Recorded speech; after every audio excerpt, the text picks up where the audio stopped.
سلامونه نیکی هیلې خدای دې وکړي چې تاسو ټول روغ جوړ خوشحاله اوسئ. یو خبر به تاسو په اجتماعي صفحاتو کې لیدلی وي چې کم کور کې کابل کې د بخارۍ د وجې نه د کور ټول ماشومان او ښځې مړه شوي دي.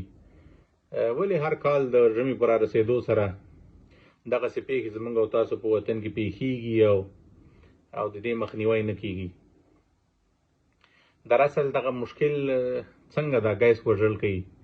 کله چې نامکمله اور بلیږي، یعنی چې کله اور ته پوره اکسیجن نه رسیږي، دې ته انکمپلیټ کمبشن وایي. نورمال اور چې کله بلیږي هغه کاربن ډای اکساید تولیدوي چې کله پوره اکسیجن ورسیږي.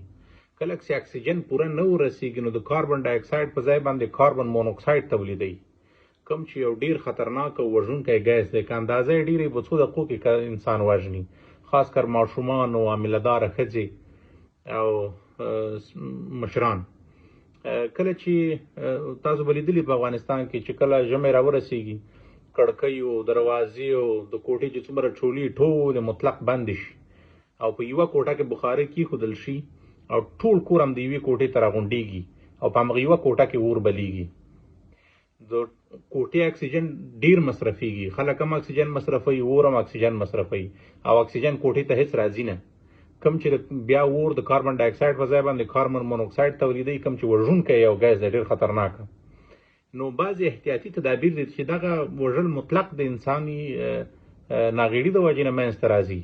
کله چې ژمی رارسیږي، تاسو یو مهرباني وکئ چې په کوټه کې تاسو د لرګي یا د زغالو بخارۍ ږدئ چې څومره دا تونلونه دي یا د وتو لپاره چې کوم ځایونه جوړ شوي دي د دود د وتو لپاره، دا باید پاک شي، وکتل شي چې بند خو نه دي.